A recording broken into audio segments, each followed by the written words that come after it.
Where's Zygon Paul? It's his turn for the Scourson. He'd better leave some for the rest of us. I'm back. Are we ready? Ready for what? Recording the podcast, of course. Why exactly are we impersonating these humans who make a long-running podcast series? Do not question my plans. Why not? Well, because I haven't got a good answer. Shame there were only 4 of us, or we could have included that Rick guy. I don't know. Scouse accent is famously tricky, even for Zygons. How many of these are we going to have to do? Well, it will be many centuries before the Zygon fleet arrives. Let's face it, we've got nothing better to do. Hit the theme tune.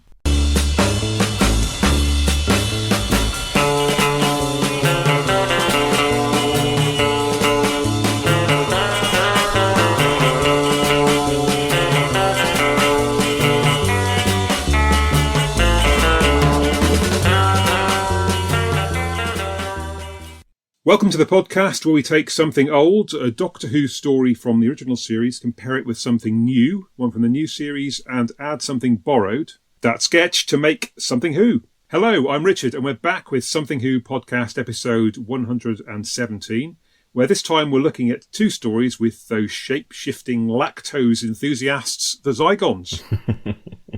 Initially, we'll look at 4th Doctor story Terror of the Zygons, which opens season 13, recently announced as coming on Blu-ray, and later we'll examine 12th Doctor 2-parter, the Zygon Invasion / Inversion from Series 9. And with me to decide whether these stories leave us feeling like lairds or just a bunch of suckers, we have a fine panel dispersed all around the world. Starting with science and astronomy writer Giles. Evening. Hello, Giles. Hello. You joined me fresh from two or 3 days of helping my 87-year-old mum move house. So I'm, slightly prolapsed. In comparison to that, wrestling Zygons is fairly easygoing. Yeah, well, it's great you've been able to join us. And next, I mean, when he actually eventually turns up, oh, here he is! I mean, look at this. Here he is. Paul has joined us precisely at the moment where I was about to introduce him. Writer, actor, and taking some rare time off from his summer of amateur dramatics, it's Paul. Hello there. Yes. Or just call me Prospero. Yeah, call me Prospero, please. It's a fetish thing. No, don't call me that. It's the method, is it? If you could see the shirt that he's wearing, viewers, listeners. We call it a hero shirt. It's It can suit any era from the 13th century to the 18th. To the 14th. Yeah. It looks... It's equally inaccurate in all of them. It's amazing. We so enjoyed having him back. Last time, it sounded like he was having fun too. It's a fast return for multi-talented 3D artist, writer, researcher, podcaster, telesnap animator and co-creator of Dalek 63 to 88, Gav! Oh my word! Hello, it's me. Or is it me? Is it the Zygon version of me? Mm-hmm. There's no way to know. Both drink a lot of wine. So, we just about saw you in the final episode of Doctor Who. Oh, yes. I walked past that main actor, whose name I've forgotten, with great authenticity, I felt. I think I lent that whole final scene some verisimilitude. It was certainly very something. It was very Something Who. Yeah. It was a terrific time. I won't talk about it all over again, but it was very fun to be involved in all of that. And as someone who's written about behind the scenes stuff in Doctor Who and other TV shows, mostly Doctor Who, it's just really exciting to be on set for a legitimate reason. Because I've been on set before as part of Doctor Who magazine to wander around and look at things and try to interview people.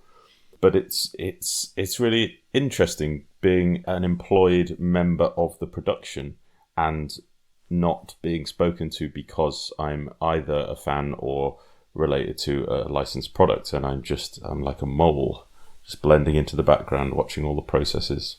It's fun. I should write an article for Doctor Who magazine about being an extra, I think. Wouldn't you be a chameleon if you were blending into the background? Moles just tend to live underground and don't see anything because they're blind. That's a fine and partly valid point. Yeah, yeah. But sorry, I mean, chameleons don't blend in with their background. It's a tremendous myth.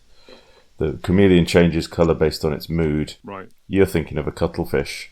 I meant the ones from the faceless ones, obviously. Faceless ones, of course. Yeah. There's a cat scratching vigorously at the door. It's distracting. Excellent. So have you got a quarter of an anecdote of meeting somebody moderately famous? Not really. No. You tend to sort of get shuffled off into the corner as a supporting artist, and you just get called to set. But I saw all the famous people at a moderate distance, and I can't remember any of the names of the people that I met. The chap who played Ibrahim, is that his name? Mm-hmm. Is that yes. the guy in Pyramids of Mars? He was lovely. He was really nice. We kept bumping into each other at the coffee and tea dispensing zone, and he was really pleasant. So, some main cast just do their best to avoid all the supporting artists. But he was really nice and chatty and friendly. He was the only person I really properly interacted with. Apart from also the actor who plays Rose 2, whose name I've also forgotten. You can use AI to generate my voice later, piece this back together so that it sounds like it comes from the mouth of somebody who knows a lot about Doctor Who. Okay, say the name Alexander Deviant for pickup now. Say it again. Alexander Deviant. Alexander Deviant. Deviant. Oh. Yeah, give us some options. Give us some different line readings. Very slick. That'll be a seamless edit.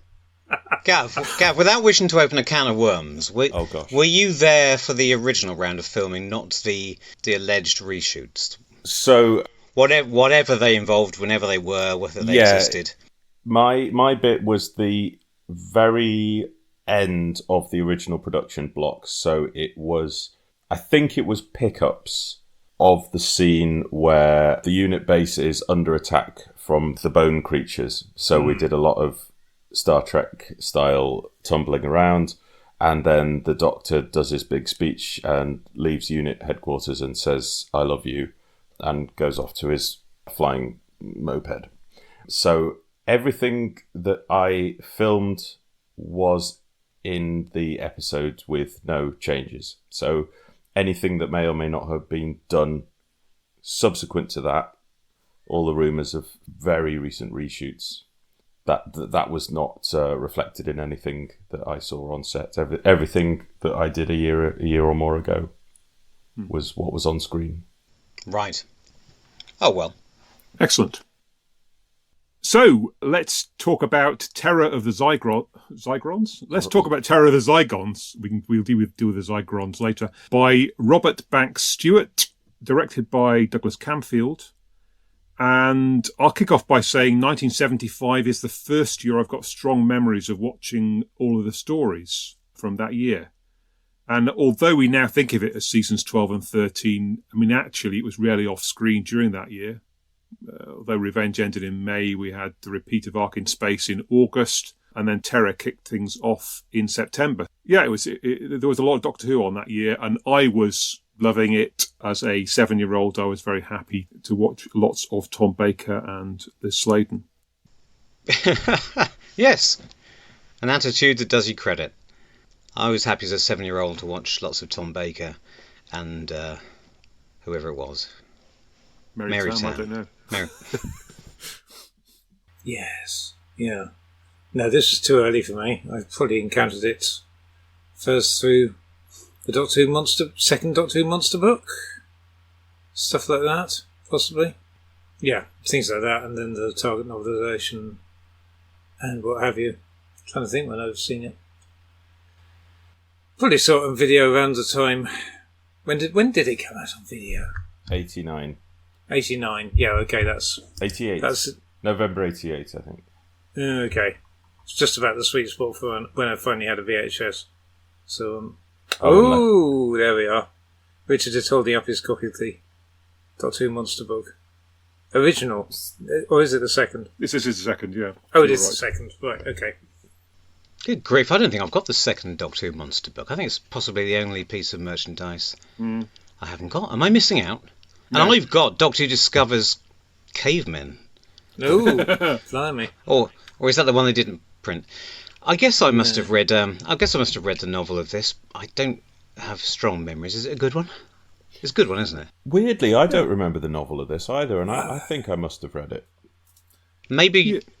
Is it just because they changed the title? Is that why? It was a very early one. It was out, in 1976. So, yeah, I mean, I remember getting it and quite enjoying it, but I don't think I went back to it. I think I probably only read it once. I think it was one of the ones I saw a few years before the official release on video because a bloke at school got a load off air from Australia. I think it was one of them. And of that big batch of stories, all of which were strange and mysterious, I could tell there was something special about it. Especially because I was a teenager, you see, and I think I liked things that were serious. Taut and modern and nothing was silly, as John Pertwee would say. So, yeah, I could tell it was a good Doctor Who story. And also, the atmosphere is unique, isn't it? You spot that immediately with the music and a direction in perfect sync. So I liked it then, and I still do. Well, my first impression must have been... Well, I have a very vivid memory of first seeing it because it was... I got given it on DVD. So, start again. I got given it on VHS for my 9th, maybe 10th birthday. I can't work it out. And my friend Paul Jenkins, who I've mentioned multiple times in this podcast, he came round and we watched Terror of the Zygons. And I was just a massive irritant because I just remember getting distracted. I remember running off to find my plastic Loch Ness Monster toy that I had got from our visit to Loch Ness and was just being very annoying. So I think we rewatched it the following day to actually pay attention to the plot because I was just being distracted as the birthday boy. I was being a big show-off. Right, and how have you changed since then? Well, I do still have the Loch Ness Monster, but I am recording tonight at my girlfriend's house, so I can't come and wave it in front of the camera as I otherwise would have done. Or the Loch Ness Monster. You cheeky monkey. Yeah. I mean, it's interesting because in a way, it's the end of an era, but it's not. I mean, you had Robot, which was an end of the era, and then you've got Android Invasion, which is an end of the era, and then Seeds of Doom, which is an sort of pretend end of the era as well. So the era is ending all over the place during 1975 and 6. But this one, I think, is the best of those by some distance. Well, or at least it's the one that's got all of the original elements, or almost all of the original elements, and feels fitting. I mean, they didn't plan to have all those multiple endings today. It's all completely circumstance, but it does sort of ease us in. It sort of softens the pain. I guess at the time you wouldn't have known. No. Well, indeed, neither did they. No, but who was coming back and who wasn't? Had it not been held over from the previous year, it would have been even more significant because this would have ended. So that season would have been topped and tailed with a unit story. Yeah. With Goodbye to the Brigadier, and then season 13 would have started with Planet of Evil, and that was the end of all of the regular cast. But it got moved up, so you start the following year. Unit's still there, Harry's still there. So Harry's departure is a shock, but the fact that the Brigadier is then here at the beginning of the season sets up the expectation that he's going to appear again. Yeah. Which makes it all the more upsetting when we get this parade of cartoonish buffoons in. Yeah. Oh, well. It's not Robert Banks Stewart's fault, so... No. But is it his fault it's not on iPlayer? That's the question. That was a last-minute palaver. Has he got an awkward estate like Anthony Coburn? Or is that... Can we not talk about that? Is it... I don't know. I mean, everyone said, it's just a bit of renegotiation. It'll be back in 5 minutes, and it's still missing. But the Blu-ray's coming, so... Yeah, but this isn't the first time. The current iPlayer setup isn't the first time that Zygons and Seeds have been treated separately, is it? Tell me. I feel like it was this discrepancy was first noticed a few years back on a different platform, but... Oh. No. Oh, okay. It's not ringing any bells. I'm just relieved this is a rare occasion where my tendency to die for my DVD into my boxes for my DVD collection first hasn't been followed up by the realisation that I missed out on the chance to watch a Blu-ray version. Yeah. Yes, we're just a few months too early. Yeah. Yes, I would have gone to the DVD, as I said, if I wasn't at my significant other's Doctor Who free zone. Yeah. She watched a bit of Terror of the Zygons with me, and there were not many positive comments. She drew a lot of attention to the polystyrene sets and the polystyrene monsters, and referred to Broton as a whispery slug. And that was that. Then she went to bed out of sheer disgust. But by contrast, I say we get her on the podcast next time. Yeah. By contrast, my daughter watched this with me, and she was quite enthusiastic. She particularly enjoyed Liz Slaton's performance. She enjoyed the sticky out tongue. Yeah, she was pleased to see Benton coming back. I mean, no more so than John Levine, I suppose. But all in all, she thought this was quite a good one. Hurrah! There's hope for the youth yet. Yeah. It's definitely a step up from season 12 in a lot of ways. I mean, the shooting of it, there's a lot of energy in the exterior scenes, particularly Tom Baker's really running and jumping. Although, I mean, did they learn nothing from him falling over in Dartmoor? Well, the stuff they had planned, allegedly, at least in the earlier drafts of the script, right?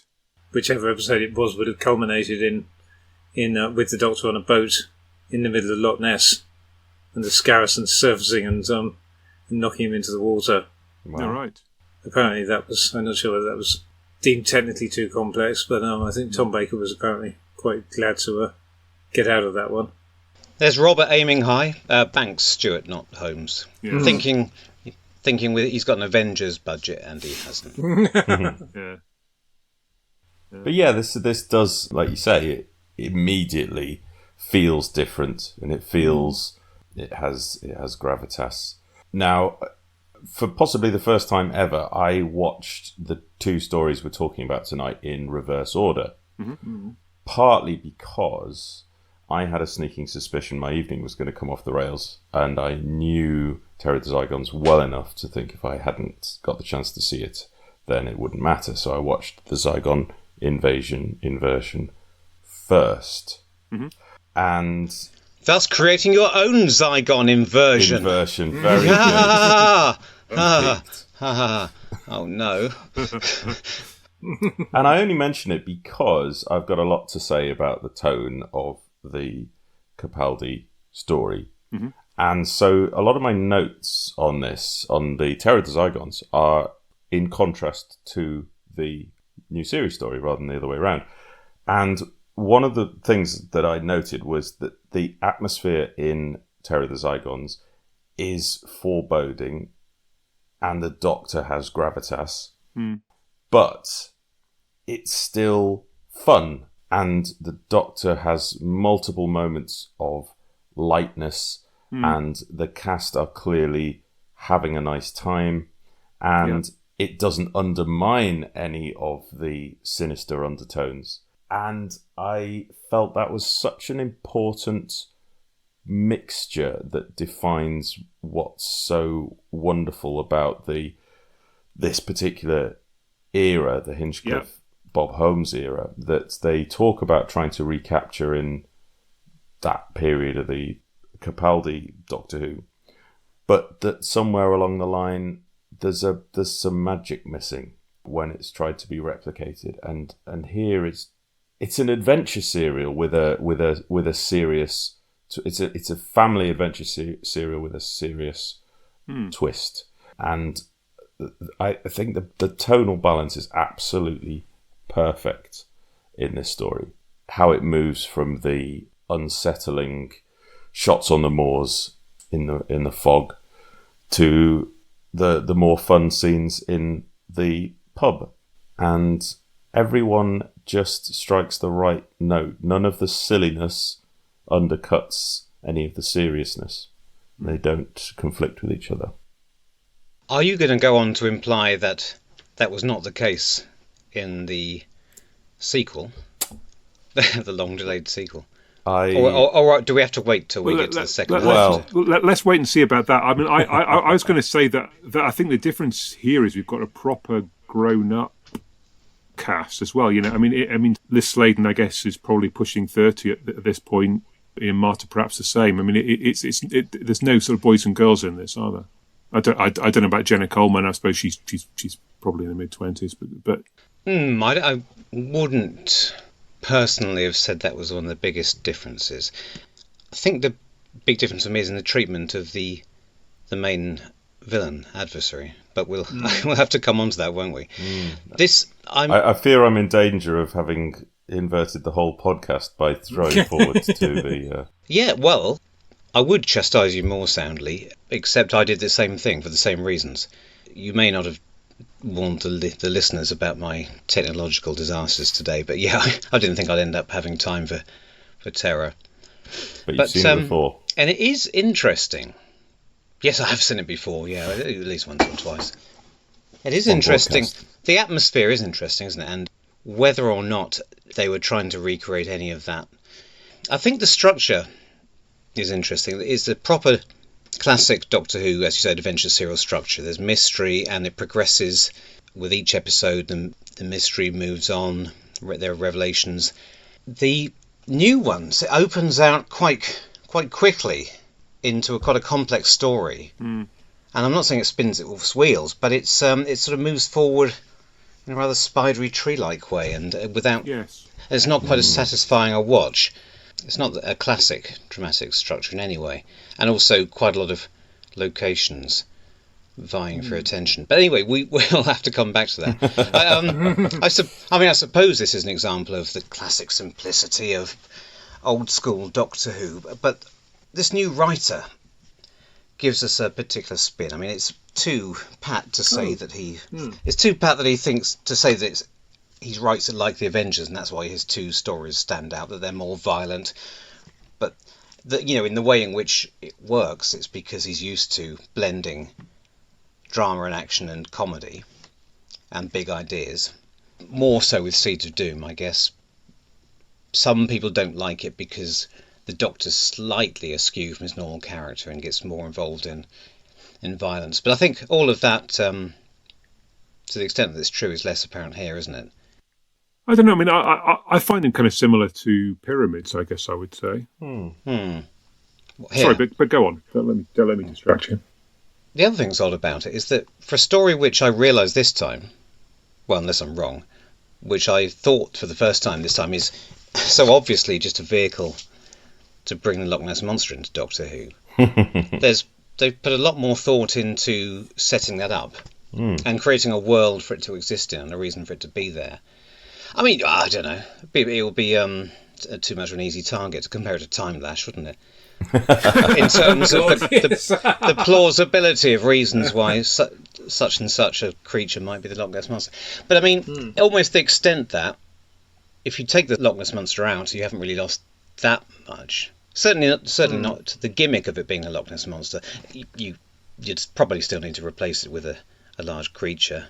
Otherwise, because that gives the story some scale and scope, doesn't it, both visually and thematically. But anyway, the new ideas are strong enough that it doesn't need the crutch of the one-line pitch which originated it. So well done, because you can't say that about every story that starts with a one-line pitch. Yeah. Yeah, as you say, it develops it so beautifully, and that there's a big info dump on Harry at the start of episode 2. It's a huge amount of exposition in that one scene where they just explain everything. Yeah. But there's so much in that, so much beautiful alien weirdness. That they brought the Loch Ness Monster, the Scarasan, as an embryo, and that they feed on its milk, obviously, and they've now turned it into a cyborg of devastating power. And it's, like you say, it's just a big, stimulating idea. And it also made me think about, like you say, that one-line pitch. And Doctor Who is famously known for its juxtaposition. And the one that's always used is there's a Yeti sitting on Yulu and Tooting Bec. But, I mean, the Loch Ness Monster coming to smash your local pub is just a wonderful idea and a wonderful threat, and somehow the way it's delivered transcends all of that silliness, because that is a legitimate threat. There's a point at which the Loch Ness Monster is coming to smash the pub, and trying to explain that to someone out of context does not sound like a very appealing prospect. And okay, it doesn't smash the pub. Yeah, it's just a beautiful melding of ideas. And I was also struck by the fact that it seems to take a lot from Hound of the Baskervilles in terms of the tone and the pacing and the exploration of the moors and the mist and the weird thing on the moor. But obviously it turns that on its head, because it turns out that it is weirder than you would have expected, rather than being more boring than you would have expected. More mundane, yes, it does. You've got a problem with the ending being a giant dog covered in fluorescent paint. Oh, no, spoilers. I shouldn't have. Yeah. But you're I mean, I haven't got a problem with it, but... Yeah, I have. Yeah. You're right, weirdness is the word. And the weirdness of the ideas, of which, imagining Broton sucking on a Scarrison's teats is not... Do you think it's blue milk? Is foremost. You wipes his mouth. The weirdness of ideas is matched by the design, isn't it? Because these are famously some of the most... I mean, they're still influenced from something external, like all the best Doctor Who monsters, and unlike all the CGI ones, when you can... The more freedom you've got to design anything, the less there is the human mind to hang on to it. But possibly because of the choices they made, basically giant embryos, they end up being weird, alien, freaky, sinister, but they are sinister without trying too hard. And I'm sorry, I'm going to have to throw forward because because that is my biggest problem with the new Zygons, that they had an open goal there, and they miss what was special about the originals. I might say I've got a rant on the go, but I'm trying to. I'll save it till I've gone full David Mitchell in the second half. Well, I'm in exactly the same boat. So all I can cling to is part one of my thought, which before it turns into a rant, which is, isn't it wonderful that you have a small number of aliens, each of which is designed uniquely. Yes. And it's beautiful that you can tell them apart. Yes. And not just because of the performance. Their head shapes are different, their faces are slightly different, and they've all got different names.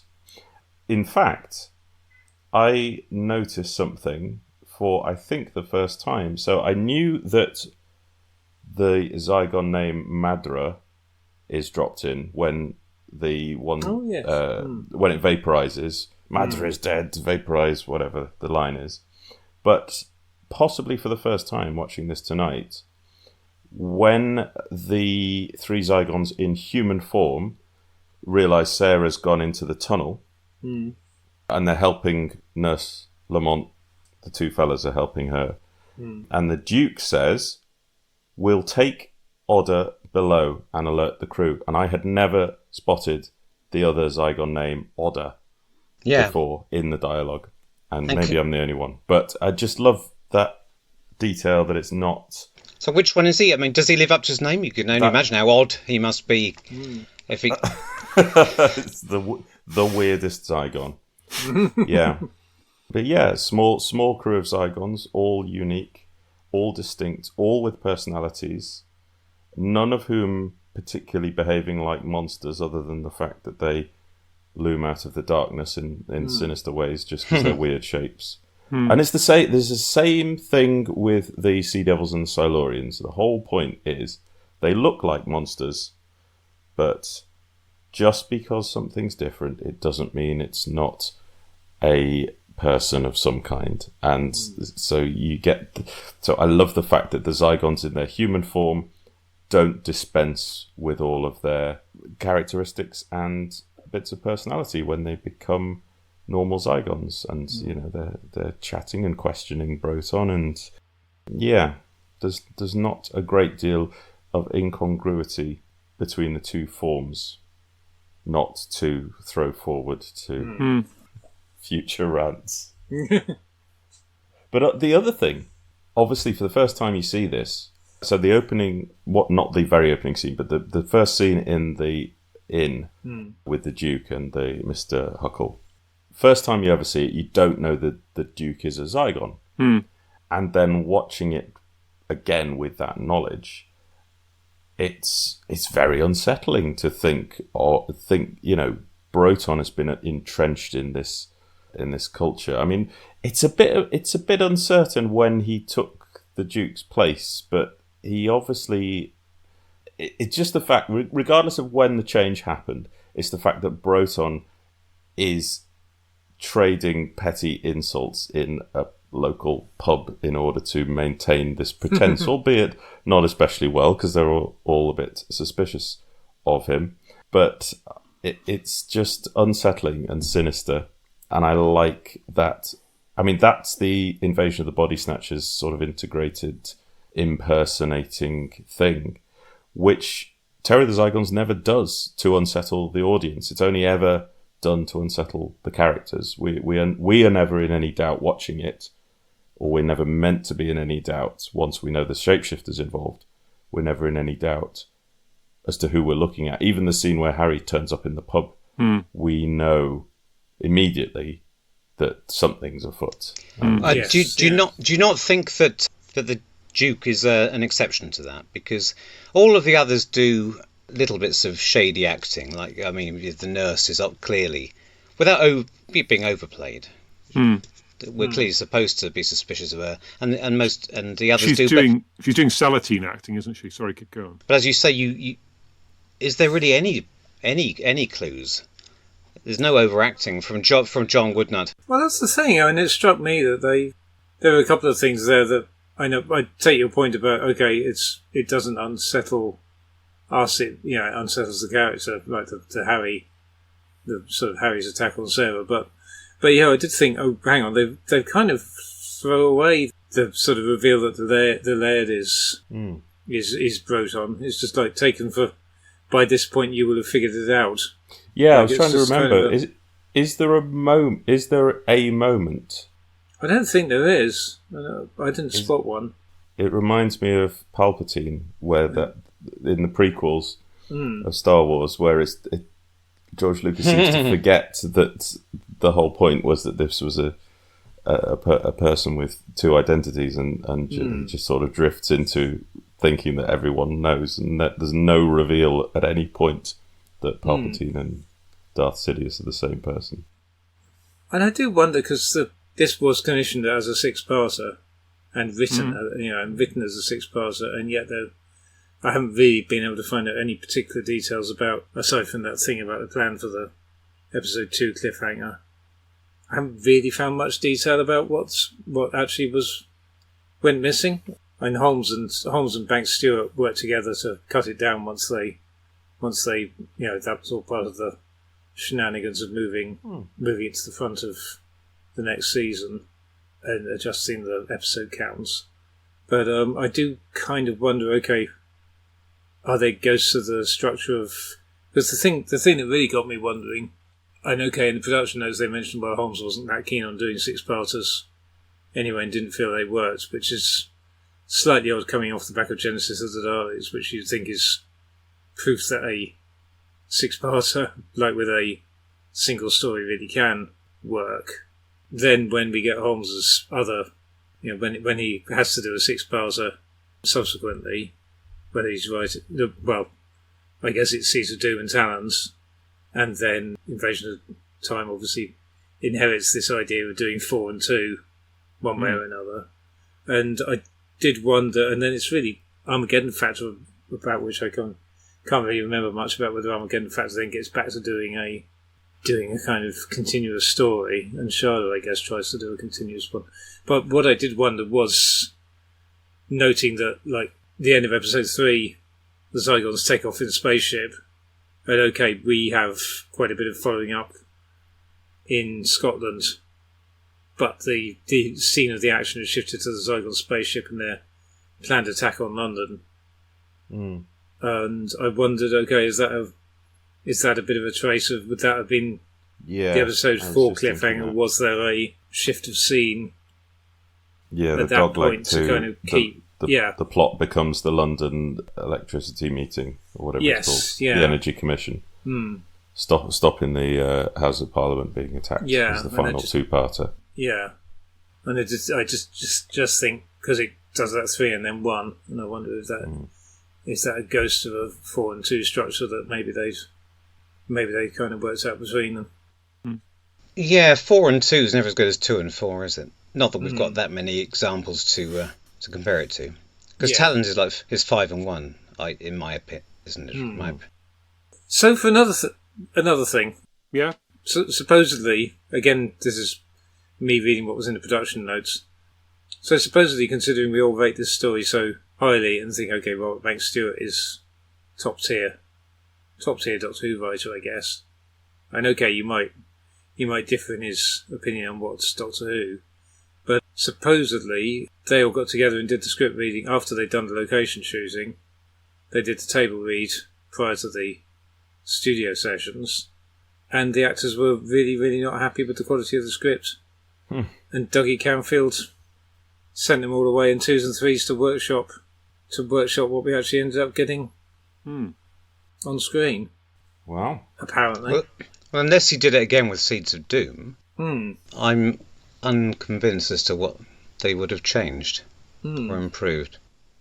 It seems quite distinctive to me. I can imagine that there would be, that some of the moments of charm, the sort of the Sarah and Harry and Doctor interactions might have had an element of improvisation, but within a framework where that would already been devised within the script, I'd have thought. Yeah, it seems more like a situation that would arise out of the regulars. I can't imagine the fella played Mr. Huckle or Monroe saying, I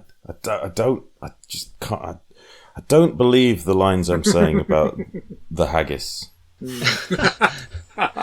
He would have had to inserted his lines about haggis for that to be true. I don't know. Is that the chap from Crossroads you're talking about? I forget. Is he? It's the chap from All Straight North. Wait, he turns up in All Straight North about 3 weeks after this. This is the other topical thing aside from Loch Ness and whether this was Robert Banks Stewart, but obviously it's sort of torn from the headlines.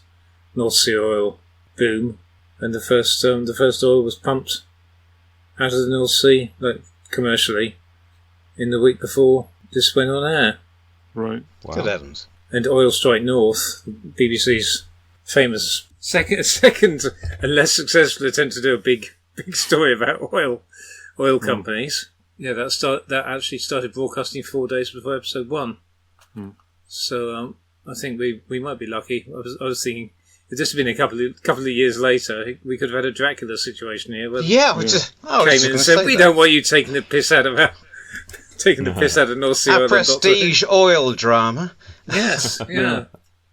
Was the first drama that you're referring to the Troubleshooters? Indeed, yes, yeah. Wow, I've only heard of that because Jim Trenodin is obsessed with it to a healthy degree and won't stop talking about it. So the question that springs to my mind, though, is why are they attacking oil rigs? Because it's sort of, they do it for a bit and then they sort of give up about halfway through the story. And it doesn't seem to me that it's helping the Zygon plan in any way. I mean, basically all that happens is that the Doctor gets called by the Brigadier because there's all this stuff going on with the oil rigs. So basically, they're bringing the destruction down in on themselves, I'd have thought. Yeah, there is a line of dialogue to explain it, isn't there? That the Doctor says something like a trial run, and that the main event is destroying Palace of Westminster. But which has a lot in common with an oil rig. So it's not surprising they chose those targets. Absolutely. Yeah, although they attempt to justify it in the story, narratively it doesn't make any sense. All it's doing is drawing attention to them. Yeah.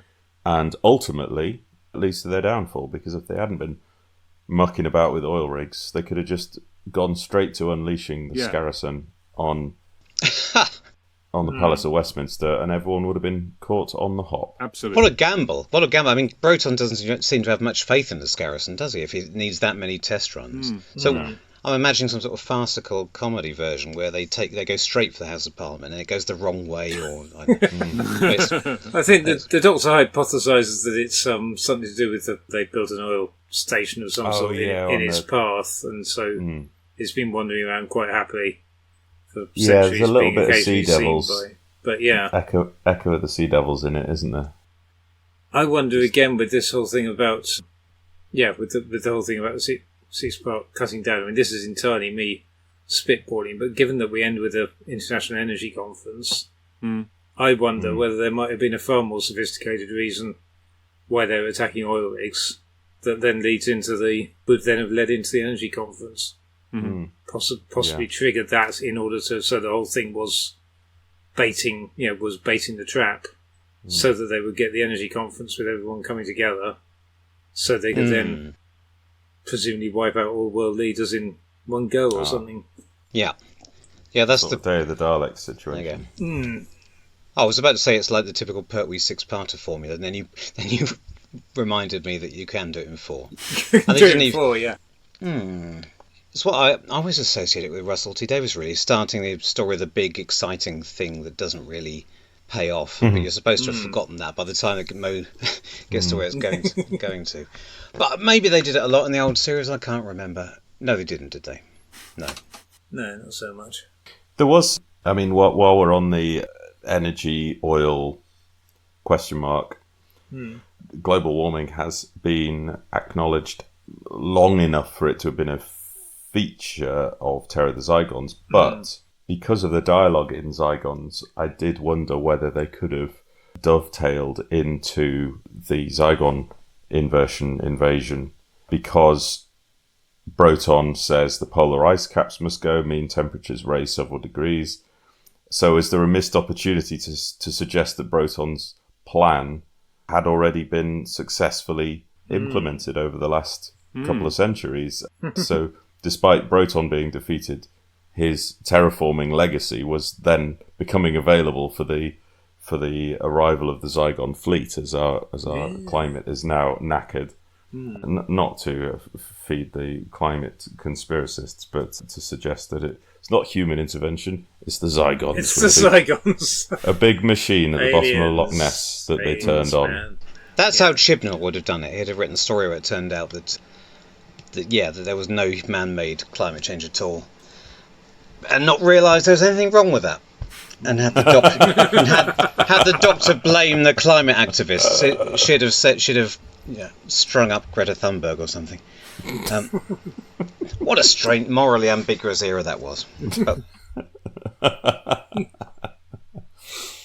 Confused, perhaps, not ambiguous. I mean, I remember the 70s. That there being quite a lot of interest in ecological stuff, and I guess I also remember this notion that the oil was running out. I remember quite clearly people saying, "Oh, we're going to have to adapt the way we live because there's not much more oil down in the." Yeah, that was a feature of all my geography lessons at school. Yeah, so that, and then they found all the new oil fields, and it's fine. We'll keep ruining the planet. Yeah, yeah. But yes, I guess it's 50 years old, but there's still some interesting touches in there. Oh yes. My daughter spotted something in this that I hadn't, which is that right at the very start of the story in the pub, and unit in the pub, it's brilliant, isn't it? Forgill says, "Let me give you a final warning. If my ghillie catches them on my land again, they'll be shot." And then Harry and the guy from the oil rig are on the Duke's land, and the ghillie shoots them. Now, as it turns out, both Forgill and the ghillie are Zygons, and they've got other reasons for shooting. But nonetheless, it is it's a throw forward from that threat. It's not come from nowhere, I suppose. Yeah, they've integrated themselves into this community in a way that they can continue to be evil, Machiavellian, mildly unpleasant neighbours. It's a nice bit of plotting, but it wasn't Banks Stewart. That was Tom Baker and Ian Marter that came up with that, workshopping it in the pub. Yeah. Apparently, when he handed an original script, all 4 episodes were in the wrong order. It made no sense whatsoever.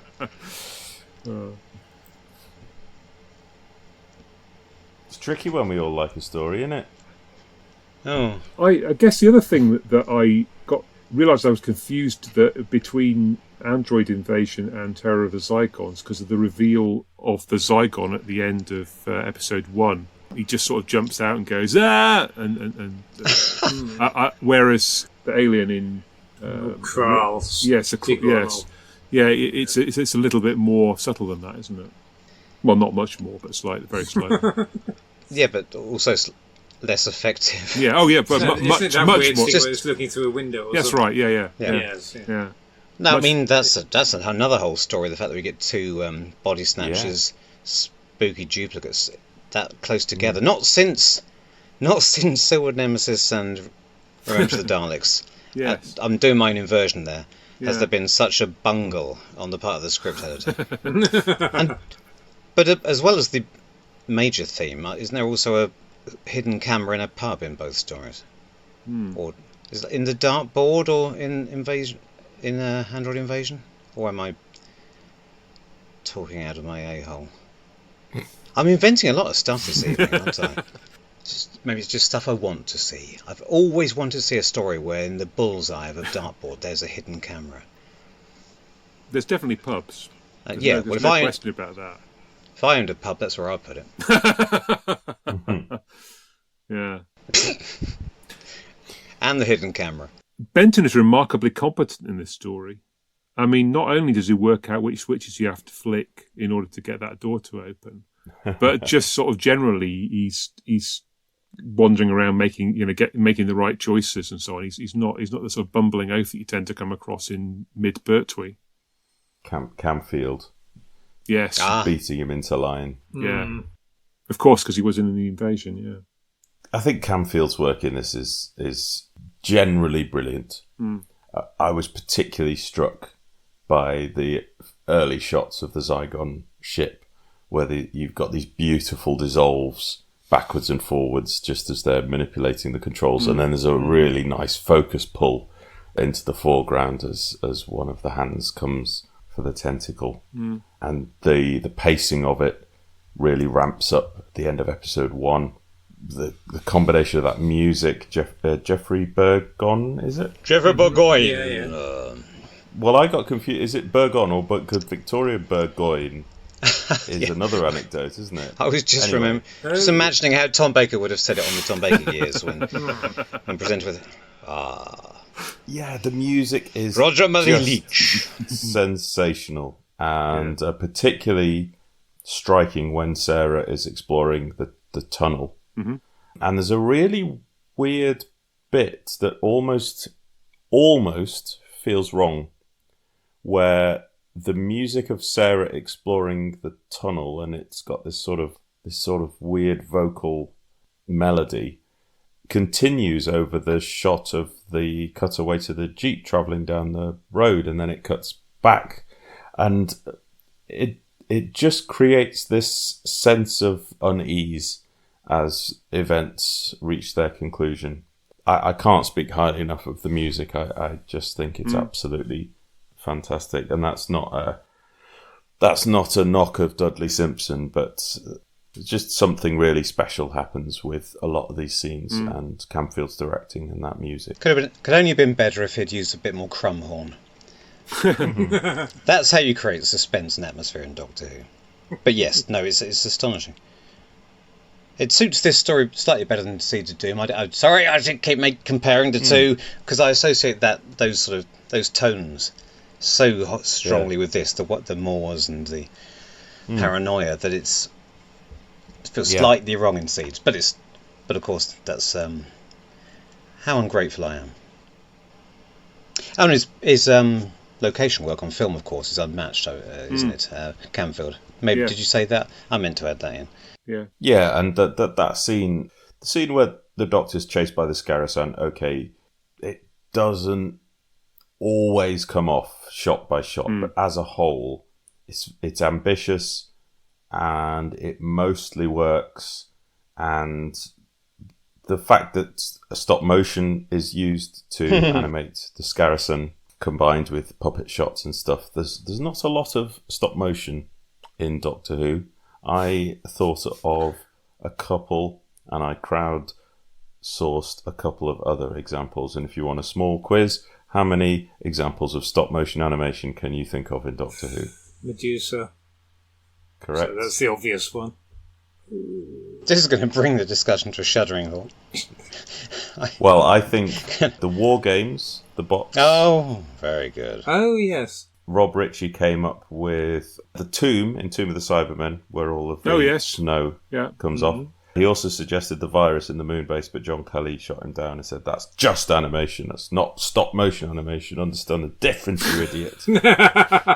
Wow. And there was a big argument erupted about whether the stop-motion in the Seeds of Doom. Oh, yeah.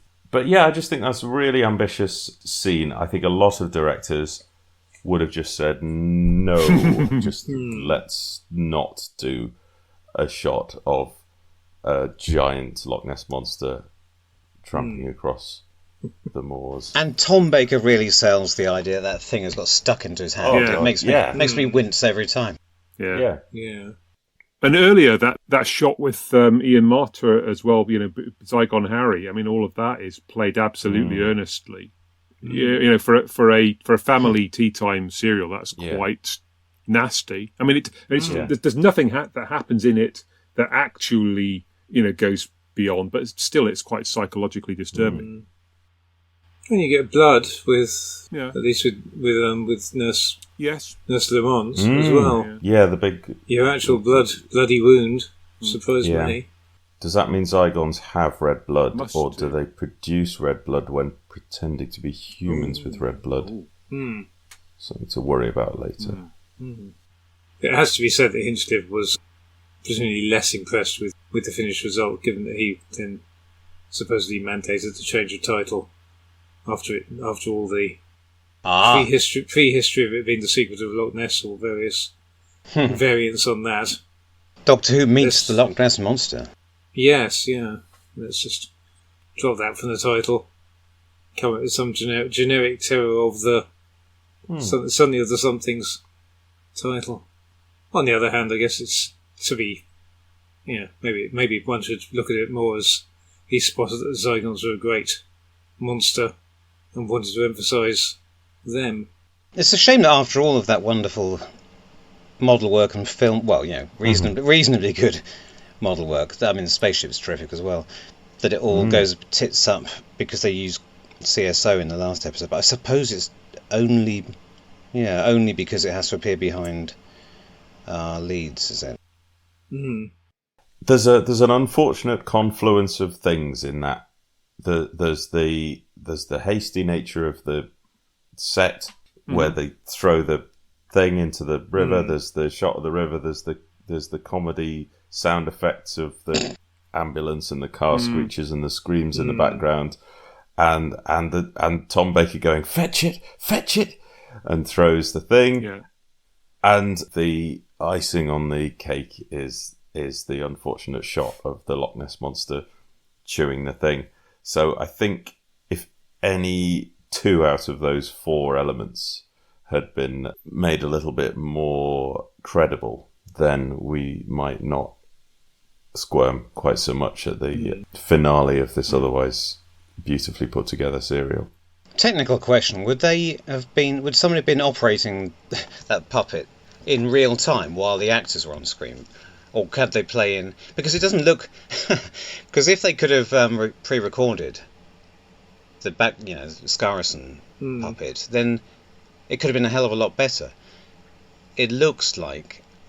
I mean, of course, there's obvious problems like the fact that because it's on video, it's moving too fast for its scale. It's obviously just a hand in a puppet, which is a shame because for all its faults, the stop motion version didn't. It moved with the appropriate speed for a beast of its heft. So yeah, well, I hate to guess, but because it's video, it's not pre-recorded. So, as you say, being CSO, it is presumably done on the night with a couple of cameras and a puppet, not necessarily intercutting with the Tom Baker shots.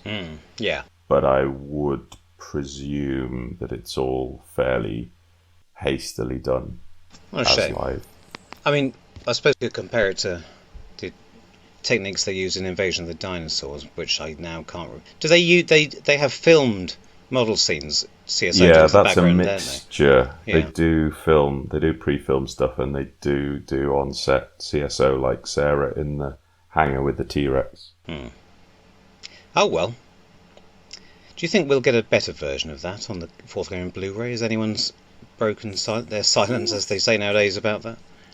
I don't know. No sign in the trailer of any sort of upgraded effects or anything. Oh, bugger. I didn't see anything mentioned when I watched the trailer.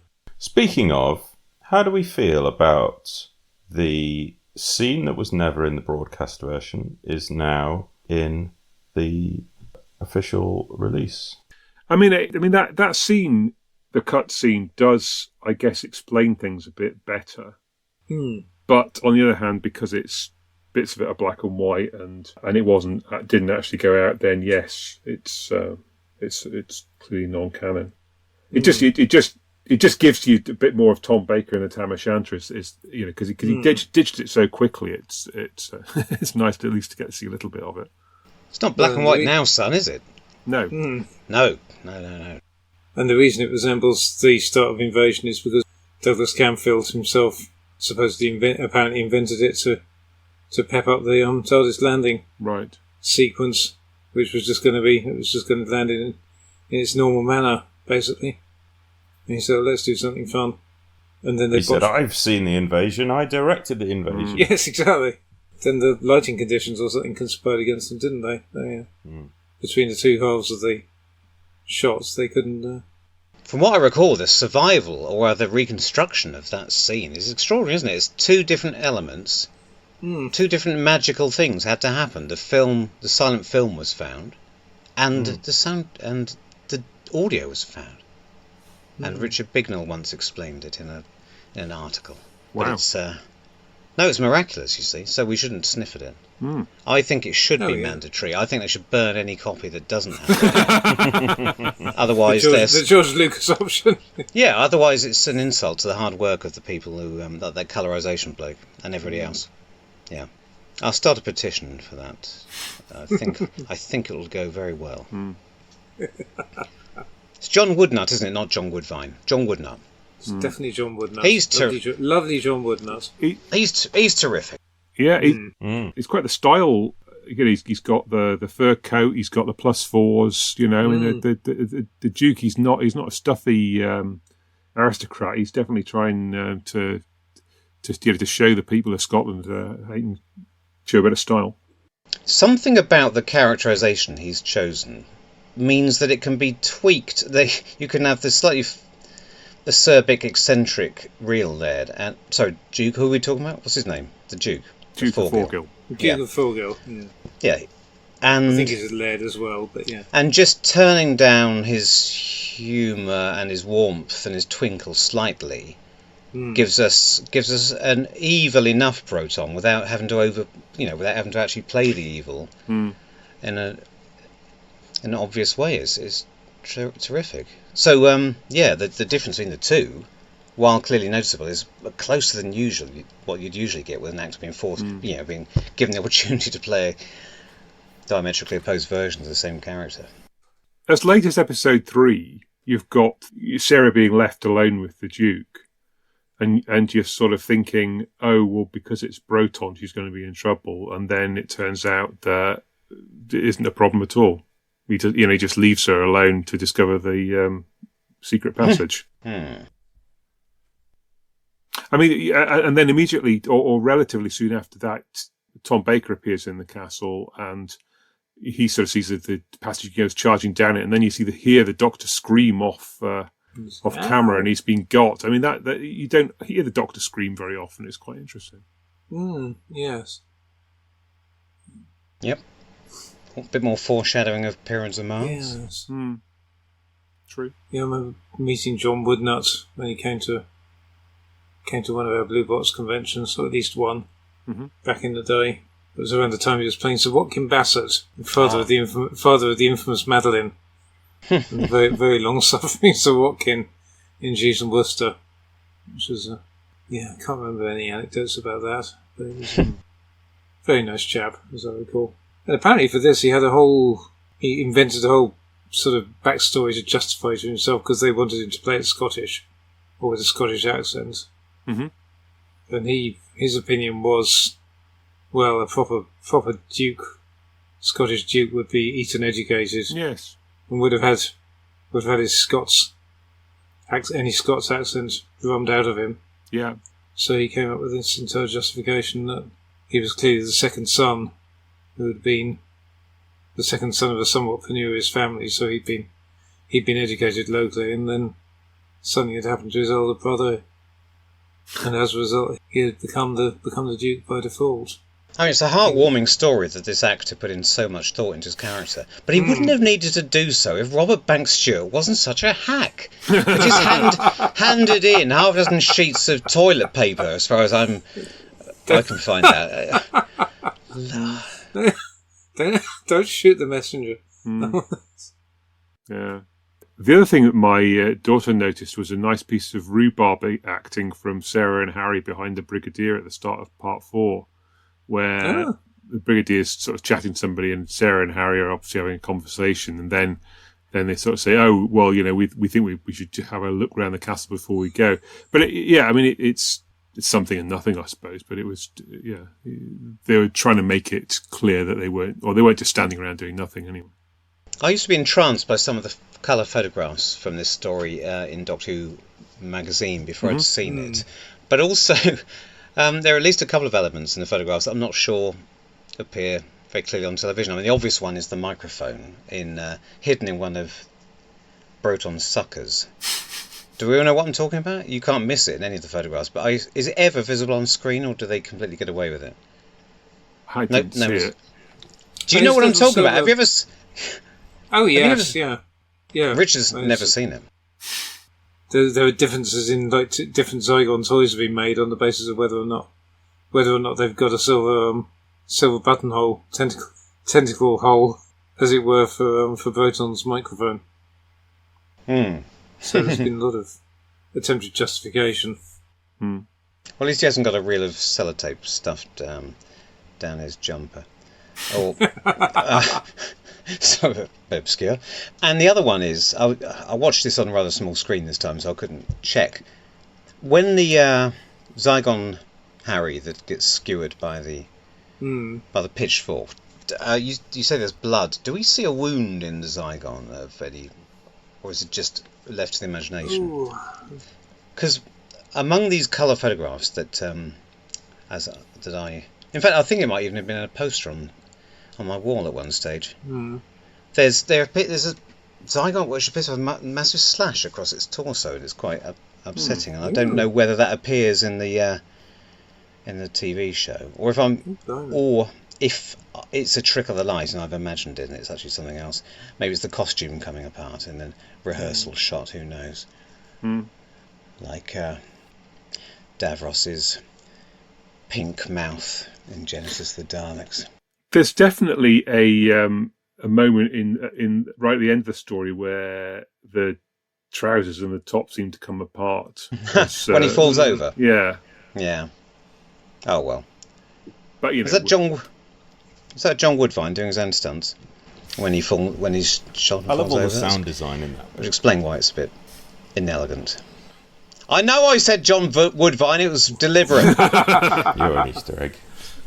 It was an Easter egg for the listener. Yeah, the sound design all the way through is absolutely wonderful. The sound of the Zygon's ship, the self-destruct alarm is beautiful, and then when Broton's shot, he makes a really delightful ooey-oo sound.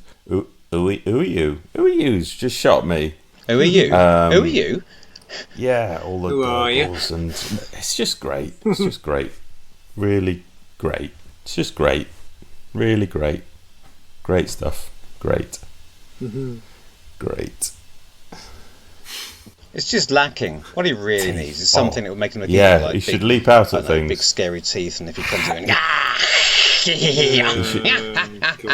well, damn it! I promise I wouldn't say that. Right, on that bombshell. As a final, far be it from me to say it's final. Maybe you've still got half an hour to go, but just as a final lead out of this, I love both what we learn about Zygon technology in this and its constraints.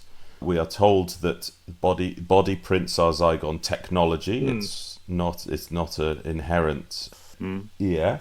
I noticed that. But I love just the fact that the Zygons have just the one reference quite there, limited, albeit useful, powers, because that helps establish the boundaries of the battle that takes place in Terror of the Zygons, because they have a good resource, but it's quite limited. And you establish the rules that you need the body to maintain the body print, and it gives the Zygons a useful weapon in their armory, but it's not unbeatable, because the technology is flawed and imperfect and has limitations, and that is all part of the resolution, is when they can undermine things. So I, for one, look forward to learning more about Zygon technology, its limitations, their society, and how all those constraints function. Yeah. It is. Well, I'm sure. It's sure in the sequel, isn't it? I'm sure in the spirit of sequels to Monsters in the new series, it will really follow through on the promise of expanding what we already know, rather than throwing it out and doing something else. I mean, if they can't be consistent with their own monsters, weeping angels, why would they be with anybody else's? Yeah, I mean, if we are indeed wrapping this up, then I guess my final gambit, and we've been talking about it all the way through, really is just it's a brilliant acting piece. This I can't think of a duff person in it there, but there's some really good ones. I mean, the regulars are all good. The recurring guest cast are all strong, and the new guests are good as well. Maybe the oil guy, but he's good enough. Oh, the American accents are out of this world. It is a flawless masterpiece. The only thing I'm going to throw in there is just to lower the tone. There's the apparent cut line about because Sarah trying to get Caber to go up the ladder in the library. Oh no! So she could look up his kilt. What? In episode 3. To see whether he wears what pants was or the not. line? Yeah, quite. Literally, there was I don't know, but there was definitely more to that scene where she tries to get him to go up, and he kind of grunts at her and walks off. So there's some there's some foreshadowing of a little bit of reverse sexism, and some foreshadowing of what we'll be able to enjoy every week under Moffat.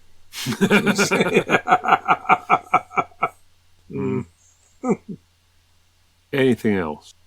It's really good. No, we've sucked the Scarrison dry, have we?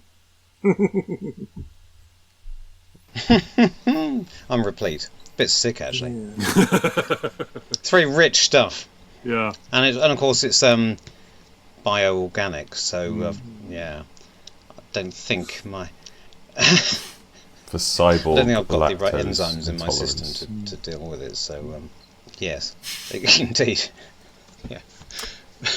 The only other thing is that they were also really lucky that summer of '75 they had a wave of Nessie mania because that was when the infamous underwater photos that haunted all the books of our childhoods were taken or released to the public. Really, that late? Because they're so green in black and white, I just assumed they were. No, the ones that the ones that came from the flipper and the sort of head, kind of gargoyle-y head.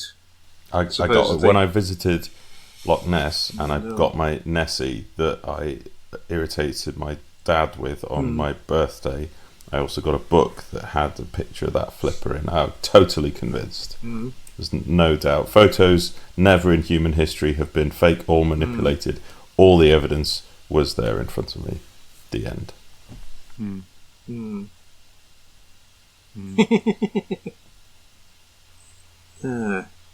You should see what's lurking in my cupboard behind me.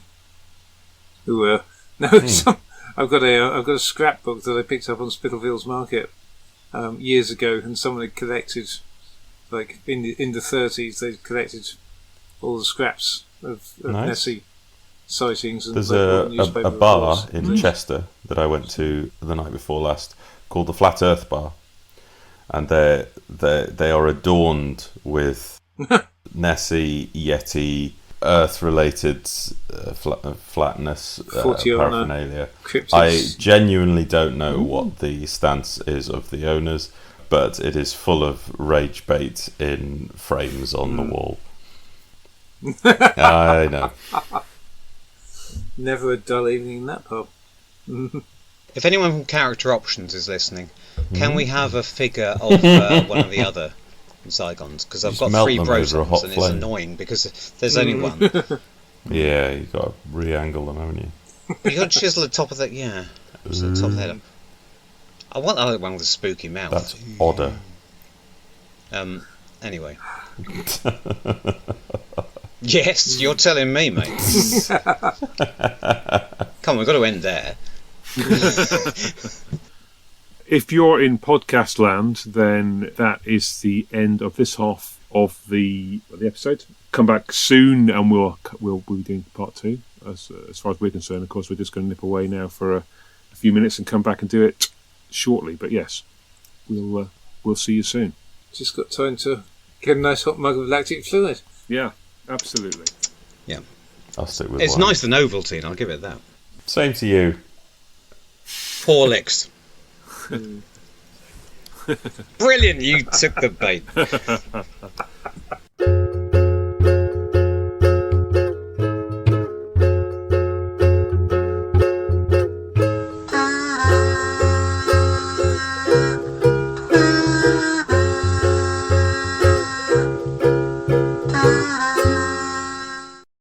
I probably shouldn't admit it. I should just make Paul feel bad, but we had about 15 minutes. We had about 15 minutes of my internet connection playing up before you turned up. Well, that's yeah. I mean, yes, that does. Yes. Hence why we've made less progress than we thought before you joined us. Oh, where? You're doing some kind of you're doing a bit like the Daleks. That sort of there's a strange hissing or I don't know what you could describe, a ripping noise that's coming through from you. Have you got some Velcro there, Paul? Is that No, I can't hear anything. What's it like again?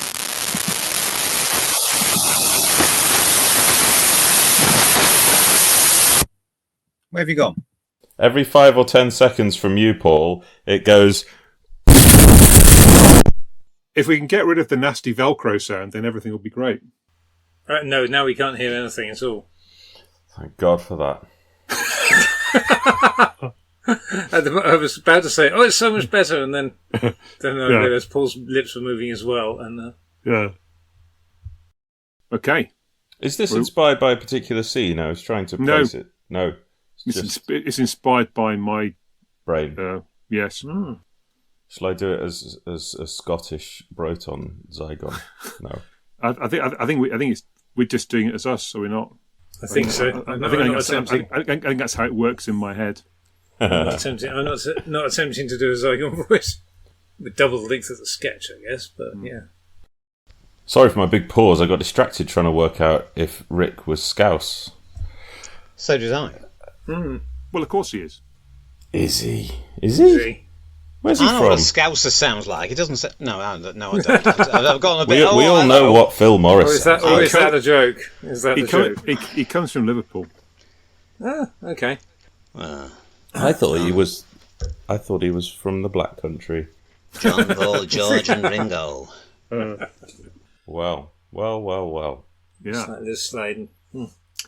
Indeed. Then there's The Lord of Misrule, the famous lost Tom Baker story, which is 2, 3 and 1. Oh. Sorry. Cut that, Richard. That's gratuitous. I got your reference, but yeah. Oh, sorry. Yeah. Okay. Late to the party. Speaking of, how do we feel about the scene that was never in the broadcast version is now unavoidably in the official release. Cool. Unavoidably? I thought it was a branching on the DVD. It was a branching option. Are you sure? I'm pretty sure because I spent ages trying to figure out which colour meant on and which colour meant off on the when I was adjusting the settings on my DVD player. Then cut my comment. I thought it was unavoidable. I thought that was now the only version of episode 1. So is there two versions of episode 1 available? They use on the DVD, they use seamless branching or something like that. I think you'd select. There's a special feature thing where you can select. Well, I do apologise. On or off for the and additional I'll say scene. Fuck in order to make sure it's cut. Like William Hartnell used to tell Carol Ann Ford. It gives the Zygons a useful what am I trying to say? It gives the Zygons a useful weapon in their armory. I don't know why my machine just died. Well, so there's everything shut down and the screen went blank as if the battery had died.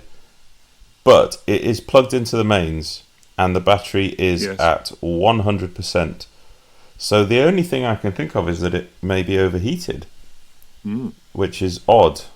And I don't know why it would do that. But it came back to life. And I'm sure you didn't notice that I'd gone. Well, I did notice, but probably later than I should have done.